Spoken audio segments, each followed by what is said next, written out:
dalam penganggaran bolehlah. Tetapi di saat melakukan membuat pertanggungjawaban, nah, itu siapa yang buat? Panitia pelaksana atau kecil? Kalau sempat kecil yang buat, udah hancurlah.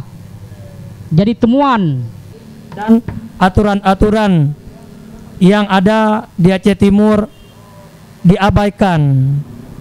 Dari mana ataupun siapa di belakang LSM ini? Itu jadi pertanyaan besar kita. Untuk apa ada Juluk 24 Agustus 2020? Untuk apa ada kalau hanya menerima apa adanya? Untuk apa kita ada kalau hanya diam 1000 bahasa? Untuk apa kita ada kalau tidak berani bicara lantang pada pendusta? Untuk apa kita ada kalau hanya menyaksikan pemerintah bersandiwara? Kita berada untuk ada, meneriakan kezaliman, merajalela, uang dikeruk untuk berfoya-foya, proyek dipangkas sebisa-bisa, aspal digantikan busa, lubang jalan mengganga. Hari ini tampal, besok terbuka, persis pekerjaan orang gila. Keadilan hanya sebatas kata, apalagi berbicara sejahtera, karena korupsi sudah menjadi hal yang biasa. Untuk apa ada kalau tuli buta terhadap fakta, malah ikut berpaling muka, seolah-olah tidak ada, malah ikut juga bersandiwara. Kini kita ada, bangkit melawan lupa, lawan korupsi, penghisap bangsa, ganyang habis sebisa-bisa. Untuk kita ada, bermakna buat bangsa.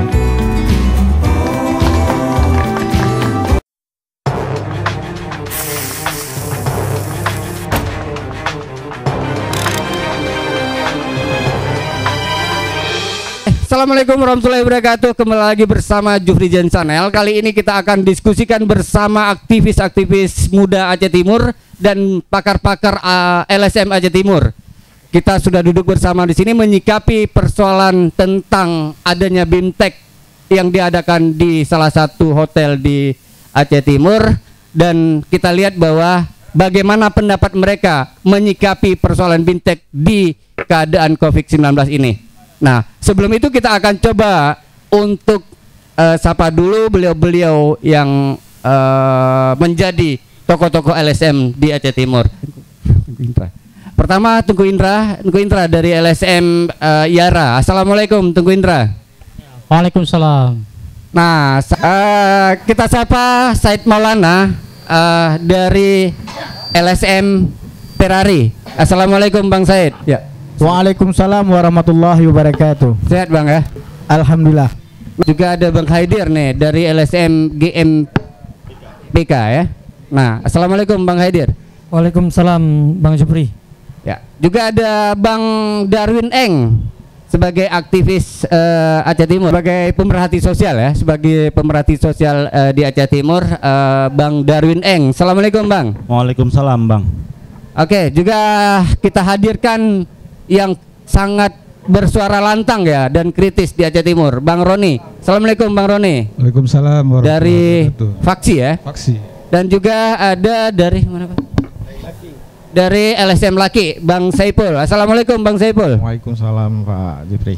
Oke, terima kasih banyak Bang Tengku Indra. Kita minta tanggapan Tengku Indra menyangkut dengan apa yang dilakukan oleh lembaga Lempana Bang. Kira-kira menyangkut dengan hal tersebut, menyikapi dari segala aspek termasuk dari hukum juga, dan tadi beberapa teman LSM juga sudah berkoordinasi ke mereka, menanyakan tentang izin dan segala macam, dan hasil koordinasi mereka menganggap bahwa itu tidak ada rekomendasi dari apapun. Tanggapannya Bang? Ya, terima kasih. Yang pertama, dalam penggunaan dana desa itu sudah menyalahi petunjuk daripada peraturan Menteri Desa, yang mana pada dasarnya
begitu besar yang dianggarkan 5 juta satu orang, dan satu desa diutus 4 orang, sama dengan 20 juta.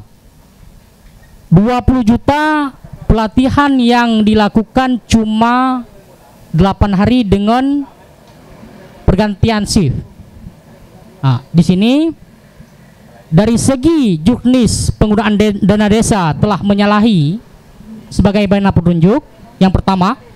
Yang kedua, termasuk mengangkangi peraturan-peraturan di tengah keadaan pandemi COVID. Jadi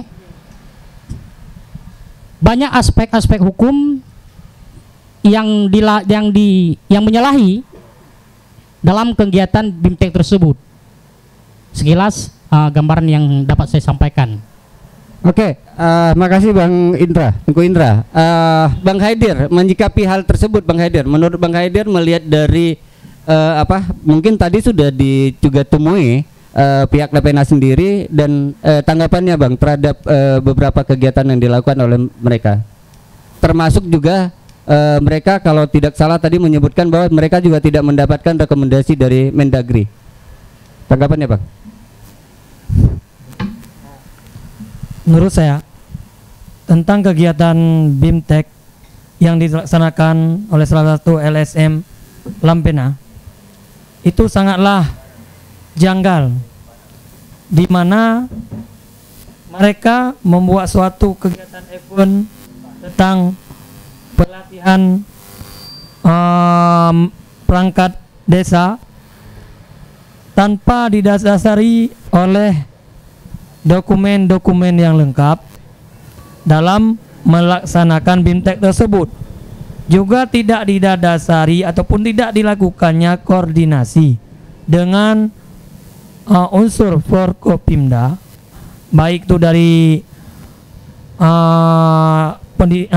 pemerintah Aceh Timur, Bupati melalui dinas terkait yaitu DPMG, dan juga kepada aparat penegak hukum yang ada di Aceh Timur.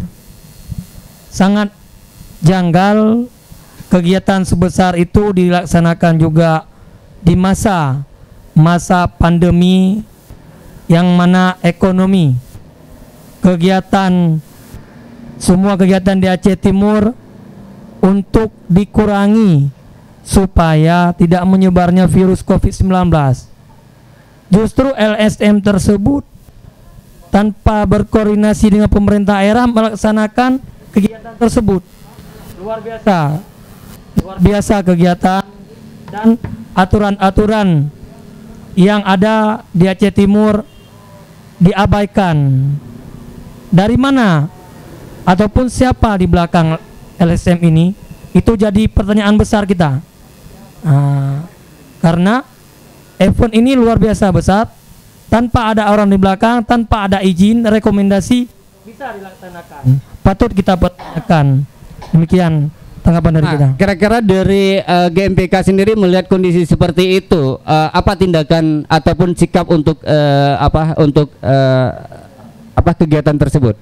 Apakah harus dihentikan atau gimana? Sesuai yang kita paparkan juga tadi di lapangan, kita minta kepada pertama kepada penyelenggara agar menghentikan kegiatan yang tanpa izin tersebut. Yang kedua, kita meminta pemerintah Aceh Timur tegas bersikap, baik Forkopimda terutama Bupati sendiri, untuk menghentikan kegiatan yang tidak mengikuti aturan-aturan yang berlaku, baik itu berupa aturan Bupati maupun undang-undang yang dilanggar oleh LSM dengan mengadakan kegiatan BIMTEK tersebut. Bang Said, melihat kondisi itu Bang Said, mungkin ada tanggapan singkat padat Bang Said. Kalau bisa melihat dari Gecik sendiri, apakah Gecik merasa terpaksa kegiatan tersebut dilakukan karena memang menurut Bang Haidir tadi ada titipan-titipan atau bagaimana Bang Said melihat itu? Oke, Assalamualaikum warahmatullahi wabarakatuh. Waalaikumsalam. Kehormatan saya kepada teman-teman yang telah hadir di tempat yang sederhana ini. Saya selaku lembaga Ferrari sangat menyayangkan terhadap kegiatan yang dilakukan di salah satu hotel di Aceh Timur. Pasalnya uang yang dikeluarkan oleh desa senilai 5 juta per orang itu seharusnya bisa digunakan untuk hal-hal lain, apalagi ini di tengah pandemi. Contoh, kita tidak bicara desa-desa lain, desa di sekitar kota aja. Itu banyak desa yang memang BLT aja untuk masyarakat aja banyak yang masih kurang. Tapi kenapa harus dilakukan itu? Seharusnya uang itu dengan jumlah sekitar 20 juta itu berapa orang bertambah? Nah, itu kita sangat sesalkan. Dan banyak kegiatan-kegiatan di desa seperti bantuan rumah untuk warga miskin. Dengan adanya kegiatan ini kan terpangkas uang sehingga pembangunan itu tidak bisa dilakukan. Maka dari itu kita harapan agar kegiatan ini dihentikan. Banyak orang yang dirugikan dalam ini. Mungkin itu dari saya. Oke, makasih Bang Said. Bang Win, bagaimana melihat kondisi para gecik di Gampung? Apakah Bang Win melihat kondisinya gecik merasa dipaksakan ataupun ada koordinasi-koordinasi tertentu atau ada pembagian-pembagian tertentu terhadap hal tersebut? Kita nggak tahu nih, Bang Win mungkin karena terlalu dekat dengan gecik. Oke, kalau pertanyaan ke gecik, sebenarnya gini Bang. Sebenarnya kita udah ketahui bersama kalau misalnya dalam pencetusan acara ini memang seolah-olah ada paksaan kepada gecik itu sendiri, rekomendasi daripada beberapa pihak. Karena kan seperti yang kita tahu, memang ini program titipan. Karena nggak mungkin lah, kalau bukan ini program titipan secara tidak langsung, nggak mungkin bupati nggak mengeluarkan izin, belum mengeluarkan izin, mereka berani. Terus dari gugus tugas juga udah kita konfirmasi juga mereka bahwasanya belum ada izin, juga mereka juga berani. Kalau secara pertanyaan yang tadi dijelaskan, sekarang ini, kalau tingkat gugus aja sama bupati nggak sanggup melarang mereka untuk tidak melakukan kegiatan tersebut dengan alasan tidak memberikan rekomendasi atau belum memberikan rekomendasi, nah gecik apalagi Bang?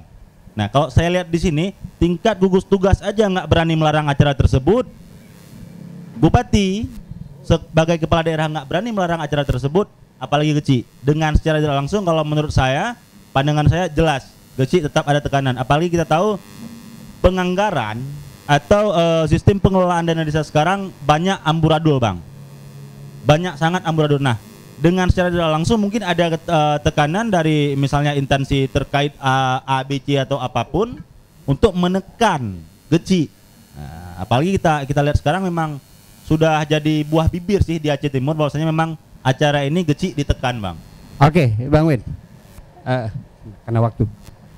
Bang Roni melihat dari tadi saya lihat Bang Roni juga ikut protes ya terhadap untuk dihentikan ya. Gimana Bang Roni? Baik, terima kasih. Saya mungkin melenceng dikit, ya kan? Kalau saya lihat acara hari ini merupakan salah satu contoh bahwasanya diduga banyak ketidakjelasan tentang penggunaan dana desa ataupun penggunaan anggaran negara di Aceh Timur ini tidak jelas gitu kan. Ini kan ini kan salah satu contoh saja, misalnya BIMTEK ini. Sebelum ini ada yang mungkin anggarannya lebih lebih besar lagi. Misalnya seperti dana Covid, ya kan? Itu 30,7 miliar. Itu juga sampai hari ini belum ada penjelasan yang konkret dari pihak terkait. Kemudian juga dana sosialisasi narkoba. Dana sosialisasi narkoba ini sifatnya kan sama juga seperti ini, ya Bang ya. Kemudian dana hari ini, dana BIMTEK ini. Jadi hal-hal yang seperti ini secara umum memang dari sononya memang menurut saya memang nggak jelas. Walaupun ketika misalnya tadi di lapangan kita konfirmasi bagaimana begini, apakah itu jawaban yang sudah disiapkan ataupun jawaban yang spontanitas dari pihak panitia, kita tidak mengerti. Yang jelas hari ini kita ketahui dari sisi koordinasi saja, apakah itu benar atau tidak sesuai dengan dengan pikiran kita bahwasanya tidak ada koordinasi di antara pihak di sini, atau pihak-pihak ini disembunyikan. Nah, jadi yang kedepannya panitia acaranya seperti hari ini gitu, yang dikedepankan. Nah, jadi kita sangat bersyukur hari ini kesadaran kritis kita, baik wartawan maupun LSM dan unsur sipil lainnya sudah bangkit di Aceh Timur. Ini hari ini kita berbicara dan kita berteriak, tujuannya untuk menyelamatkan uang negara, ya. Yang seharusnya uang-uang ini seperti yang senior-senior bilang tadi, juga rekan-rekan kita bilang tadi, harusnya kan target dan sasarannya ini ke rakyat, ke masyarakat. Apalagi seperti ini sekarang nih, kita ulang sekali lagi, di masa COVID ini sudah pun diberi bantuan, masyarakat itu sebenarnya masih tetap susah walaupun sudah dikasih bantuan oleh pemerintah. Kemudian juga masih banyak masyarakat yang belum mendapatkan bantuan. Alasannya apa? Alasannya harus menunggu dan sebagainya. Misalnya dana BLT APBK dari dana COVID tadi. Sementara dari dana desa ini digunakan untuk acara ini tadi. Nah, seperti itu. Harusnya anggaran-anggaran seperti ini kalau diberdayakan saja ke ke pemberdayaan masyarakat, modal usaha masyarakat segala macam, kan lebih bagus lagi di masa COVID ini. Terima kasih. Oke, Bang Roni, Pak Pol, gimana melihat dari kacamata Laki sendiri melihat kondisi ini, yang dilakukan BIMTEK oleh Lempana? Gimana, Bang? Terima kasih Pak Jupri.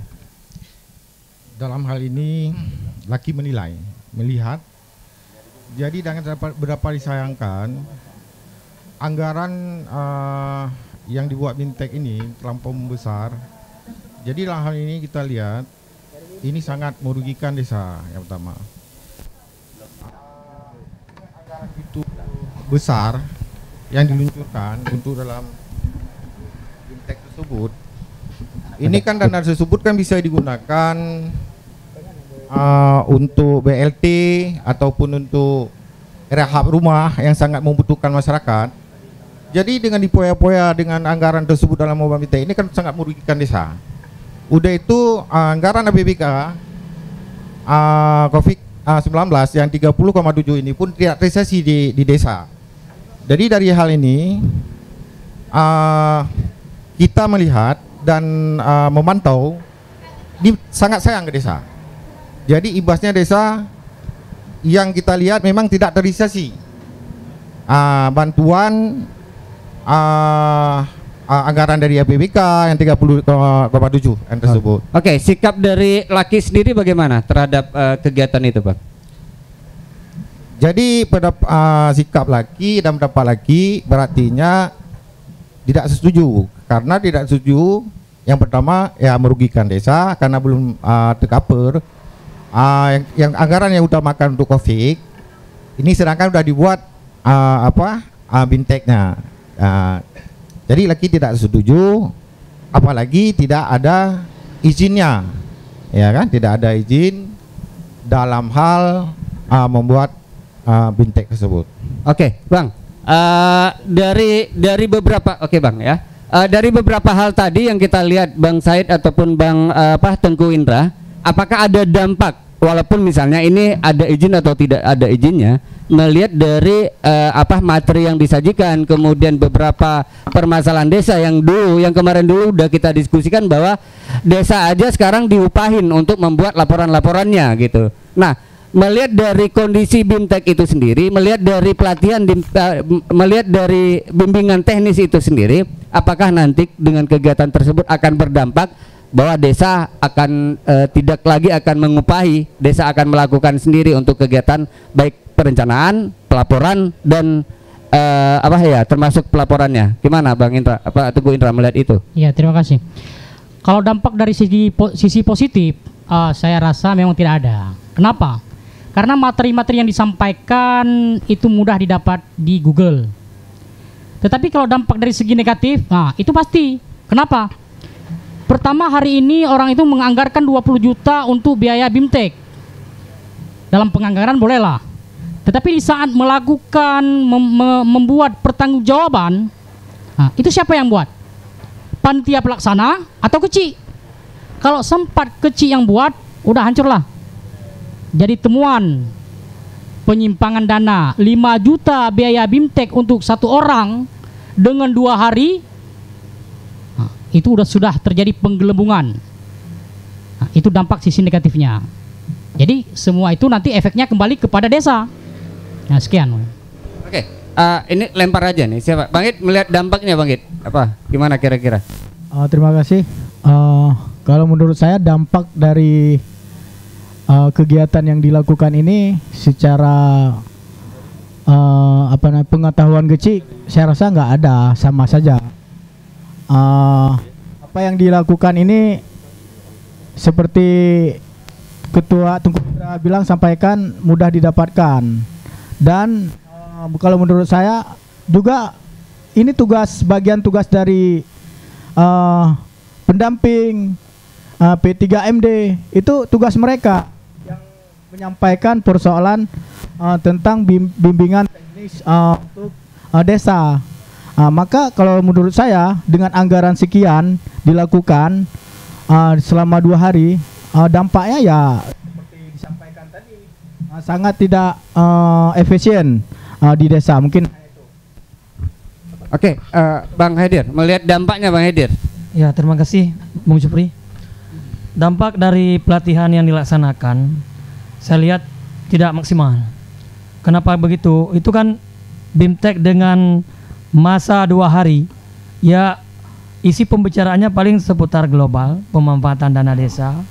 Tapi kejuknisnya yang jadi kendala, pemanfaatan dana desa di Kabupaten Aceh Timur tidak tersentuh. Nah, pemateri juga kita lihat orang luar daerah, itu luar Aceh. Pemateri juga orang lokal.